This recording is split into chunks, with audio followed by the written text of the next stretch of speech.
Controversy controversy Telegram টিভির কর্ণধার এক বলছে, এদিকে শফিক এক বলছে। মানে শফিক কি বলছে, পল্লিগ্রাম টিভি কি বলছে, সেটা অবশ্যই তোমরা দেখো, তারপর আমি পরবর্তী কথা বলছি। আগে শফিকের আগে পল্লিগ্রাম রুলস রেগুলেশন সেগুলো মেইনটেইন করেনি। আমার এখানটাতে 130টা ছেলে মেয়ে, ওকে আমি নিজে ছেলে যে আমি নাকি মদ খেয়ে রাস্তায় পড়ে থাকি, মেরে কিনে ঘুরতে যাই, হোটেলে থাকি, সিগারেট খেয়ে বেড়াই রাস্তায়। আমি কন্ট্রোভার্সি কন্ট্রোভার্সি যেখানেই যাচ্ছি সেখানেই কন্ট্রোভার্সি। কোথায় ইউটিউবে যাচ্ছি সেখানেও কন্ট্রোভার্সি, ফেসবুকে যাব সেখানেও কন্ট্রোভার্সি। এখন হচ্ছে এটা কি বস, ইউটিউব খুললেই শুধু একদিকে শফিক একদিকে পল্লিগ্রাম। পল্লিগ্রাম টিভির কর্ণধার এক বলছে, এদিকে শফিক এক বলছে।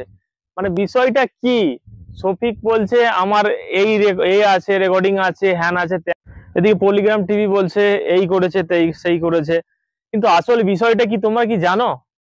এবার তোমাদেরকে একটা ভিডিও দেখাবো, একটা নয় সরি দুটো ভিডিও দেখাবো। একদিকে পল্লিগ্রাম টিভি আর একদিকে হচ্ছে শফিকের ভিডিও। তো শফিক কি বলছে, পল্লিগ্রাম টিভি কি বলছে, সেটা অবশ্যই তোমরা দেখো, তারপর আমি পরবর্তী কথা বলছি। আগে শফিকের আগে পল্লিগ্রাম টিভি কি বলছে সেটা শোনো। আমরা ছিল আমরা পল্লিগ্রাম টিভিতে বের করে দেব।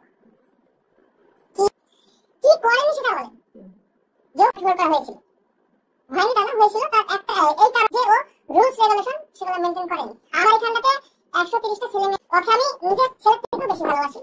ঠিক আছে, আমার ছেলে হলো মানে আমি ঠিক এটাই করতাম, আমার সাথে যেটা করেছি। ঠিক আছে, বলো তো ওদের সামনে ছিল উপরে এই ছবি ঠিক আছে না, আর বাবাটা হারিয়ে নাম নিয়ে দেখাচ্ছি মাইপের ভাই তো দেখে না, ওইভাবে দেখতে না উপরে বললে শিবে বলেছি। ঠিক আছে, পল্লিগ্রাম থেকে কেউ বের করে দেয়নি, সে নিজে থেকে চলে গেছে, কারণ তার সেই নোংরা রাস্তা থেকে আমরা বাধা দিয়েছিলাম। এই কাটিংটা দেখছি, দেখি তো তোকে ছাপি লাগছে, তোকে এটা চলবে না। পল্লিগ্রাম টিভির অনাররা অনেক কিছুই বলছে দেখতে পেলে। পল্লিগ্রামের টিভির অনার বলছে নাকি শফিক মদ খেয়ে পড়ে থাকে রাস্তাঘাটে। কি বলবো এর বিষয়ে, আর কি বলবো, তোমরা হয়তো ভিডিওটা দেখেছো, কিছু হয়তো তোমরা নলেজ এসছে। এবার কিন্তু তোমাদেরকে শোনাবো শফিক কি বলছে, সেই ভিডিওটা তোমরা কিন্তু আমার স্ক্রিনে দেয়া থাকছে, দেখো তোমরা, তারপরে আমি তোমাদেরকে কথা বলছি তোমাদের। যে আমি নাকি মদ খেয়ে রাস্তায় পড়ে থাকি, মেরে কিনে ঘুরতে যাই, হোটেলে থাকি, সিগারেট খেয়ে বেড়াই রাস্তায়। তো আমি যতটুকু জানি যে 18 বছর না হলে কোন ছেলে মেয়েকে হোটেলে জায়গা দেয় না। আর তুমি তো নিজে মুখে বললা যে আমার বয়স 16, মানে একটা ছোট ভাইয়ের মতো। তাহলে কি একটা বড় ভাই পারে তার ছোট ভাই দুর্নাম করতে, তাও সোশ্যাল মিডিয়াতে, যে আপনাকে আমি খারাপ ভাষায় কথা বলেছি, আপনাকে আমি আপনার সামনে সিগারেট খেয়েছি, বলতে পারবেন? কখনো বলতে পারবেন না। রেকর্ডিং তোমার ফোনে আছে, আমি পারলে কিনা শোনাতে পারি তোমার সব কথা। সাথে মনে আছে কি, তোমার কথা মনে পড়ছে যে তুমি আমাকে কি বলেছিলা সাথে? সেই রেকর্ডিং তোমার ফোনে আছে, সেই রেকর্ডিংটা আমার মালিককে শোনায়নি, কারণ আমি তোমাদেরকে অনেক সম্মান করি, অনেক ভালোবাসি। আমি যদি পল্লিগ্রাম টিভি থেকে বেরিয়ে এসেছি, সেদিন আমি পারতাম পল্লিগ্রাম টিভি নিয়ে খারাপ ভিডিও করতে, পল্লিগ্রাম টিভি গালাগালি করতে, পল্লিগ্রাম টিভি আমাকে নিজে চেপে পেতে বলতে পারতাম, কিন্তু বলিনি, কারণ আমি নিজে পল্লিগ্রাম টিভি থেকে বেরিয়ে এসেছি। আমি এখন যদি মন চাই রেকর্ডিংটা আমি এখন পাবলিকের সামনে আসতে পারবো, কিন্তু আসবো না, কারণ আমি চাই তোমাদের ক্ষতি হোক। তোমরা একটা জিনিস কি ফলো করেছো, আগে পল্লিগ্রাম টিভিতে কিরকম ভিডিও বানানো হতো?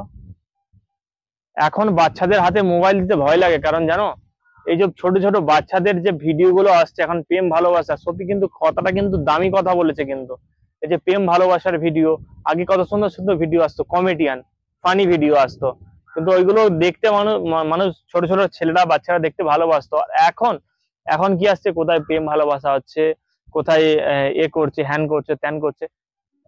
সে ঠিক আছে, যে যার ব্যক্তিগত ব্যাপার, আমি সেই বিষয় নিয়ে কথা বলছি না। বেশি কথা বললে আমার হয়তো চ্যানেলে স্ট্রাইক মেরে দিতে পারে, চ্যানেলটা হয়তো ডিলিট মেরে দিতে পারে। তো ভাই সেটাই বলছি, এখন বাচ্চাদের হাতে মোবাইল দিতেও ভয় লাগে। প্রেম ভালোবাসাটা একটু বাদ দিয়ে, যেহেতু তোমরা ছোট ছোট ছেলেদেরকে নিয়ে কাজ করছো, তারা কি শিখবে, ওইগুলোই শিখবে। ফানি করো আগে যেরকম ছিল। তো আর ওই বিষয় নিয়ে কথা বলবো না। তো তোমরা কিন্তু শফিকের ভিডিওটা দেখলে, তার মতামত, সে কি বলতে চাইলো, আমি আর নতুন করে কিছু বলতে চাইছি না। আমি একটা বিষয় নিয়ে কথা বলছি ভাই, পল্লিগ্রাম টিভি শফিক ছেড়ে দিয়েছে, ভালো কথা। শফিক বলছে শফিক ছেড়ে দিয়েছে নিজের ইচ্ছা থেকে, কেউ বলছে যে শফিককে ছাড়িয়ে দেওয়া হয়েছে পল্লিগ্রাম টিভি থেকে। আমি একটা বিষয় কথা বলছি, সে যখন ছেড়ে দিয়েছে নিজের ইচ্ছায়, ঠিক আছে ছেড়ে দিয়েছে, কিন্তু একটা মেন কথা, শফিক যখন কোনো ফেসবুক আইডি এবং ইউটিউব চ্যানেল যখন খুলছে, কোনো ভিডিও আপলোড করছে, তার সাথে সাথে ভিডিওগুলোতে স্ট্রাইক মারছে কে ভাই? তার ভিডিওতে স্ট্রাইক মারছে কে? সেটাও কিন্তু শফিক জানে কে মারছে। সেটাও কিন্তু আমাদের ফোনে যদি কেউ স্ট্রাইক মারে, তার জিমেল আইডি, ইমেল আইডি সবই আসে, আমরা সবই বুঝতে পারি। শফিকও সেটা বুঝতে পেরেছে কে মেরেছে, সে কিন্তু এখনো প্রকাশ করছে না যে আমার আইডিতে কে স্ট্রাইক মারছে। সেই জন্য বলছি ভাই, যেই করো, যে স্ট্রাইক মারো, শফিক কিন্তু জানে কে স্ট্রাইক মারছে না মারছে। তোমরা কিন্তু প্লিজ ওকে নিজের মতো চলতে দাও, ওকে বড় হতে দাও। ও তোমাদের পল্লিগ্রাম টিভি ছেড়ে দিয়েছে, আমি বলছি না যে পল্লিগ্রাম টিভি যে ওকে স্ট্রাইক মেরেছে, তোমরা ওকে ছেড়ে দাও, ও নিজের মতো কেরিয়ার গড়ুক, এটাই আমরা চাই। শফিক আরো নতুন নতুন ভিডিও করুক, আরো বড় হোক, এটাই আমরা চাই। আর ভিডিওটা যদি ভালো লাগে অবশ্যই ভিডিওটা একটু শেয়ার করে দিও, নিজে দেখো, অপরজনকে দেখার সুযোগ করে দাও।